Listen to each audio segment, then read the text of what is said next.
دوستو ایک شعر پیش خدمت ہے، شاخیں اگر رہی تو پھول بھی پتے بھی آئیں گے، یہ دن اگر برے ہیں تو اچھے بھی آئیں گے۔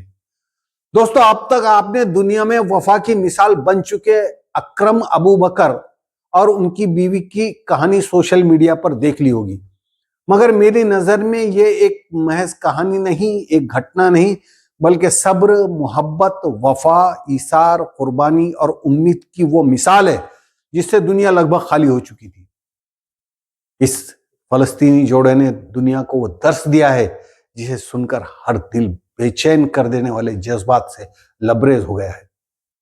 یہ کہانی ہے فلسطین کے ینگ قیدی اکرم ابو بکر کی، جو اپنے ملک کے لیے لڑا اور پھر اسے 23 سال لمبے اسرائیلی جیلوں کی سلاخوں کے پیچھے گزارنے پڑے۔ 23 سال، سوچئے ذرا، 23 سال صرف پتھر کی دیواریں، جیل کی کوٹڑی، ایک ادھوری محبت کی یادیں۔ لیکن اس کہانی کی اصلی خوبصورتی وہاں سے شروع ہوتی ہے جہاں بہت سے رشتے ٹوٹ جاتے ہیں، جہاں امیدیں دم توڑ دیتی ہیں۔ اس کو بیوی کو اس نے طلاق دے دیا تھا، لیکن اس کی محبت نے 23 سال تک انتظار کروایا۔ اس خاتون نے دوسرا نکاح نہیں کیا، اپنا عہد وفا نہیں توڑا، وہ دن رات صرف دعا کرتی رہی، یا اللہ میرا شوہر پھر سے لوٹ آئے، ہمارے سپنے پھر سے زندہ ہو جائیں، یا پھر وہ جیل میں شہید ہو جائے اور میں باہر شہید ہو جاؤں۔ حالات ایسے تھے کہ اکرم کو تین عمر قید ہو چکی تھی، تین عمر قید، جیل سے باہر آنے کی دھندلی سی بھی امید نہیں تھی، مگر اللہ کو کچھ اور ہی منظور تھا۔ اس نے اس صابرہ خاتون کی دعا سن بھی لی اور قبول بھی کر لی۔ حالیہ سیز فائر کے لیے ہوئے ایگریمنٹ کے تحت جب اکرم ابو بکر جیل سے آزاد ہوا تو سب سے پہلے اس نے اسی عورت کا ہاتھ تھاما جس نے اس کی غیر حاضری میں طلاق ملنے کے باوجود ہر درد کو، ہر تنہائی کو اب اپنے صبر سے سہا۔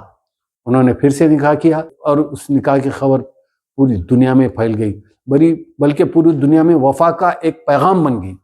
اس نکاح کا منظر بھی کیا منظر ہوگا، صرف سوچنے بھر سے آنکھ پہ کانٹے آ جاتے ہیں۔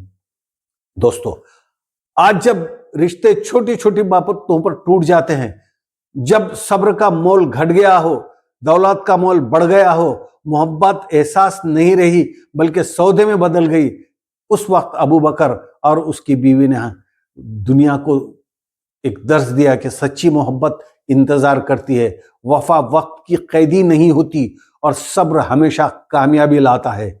23 سال کی جدائی کے بعد جب وہ دونوں پھر ملے تو وہ صرف ایک ملاقات نہیں تھی، وہ تو پوری کائنات کے سامنے صبر کا اعلان تھا۔ وہ ایک ایسی کہانی تھی جس نے دنیا کو یاد دلایا کہ جس دل میں یقین اور محبت ہو وہاں دوری اور نا امیدی کوئی معنی نہیں رکھتی۔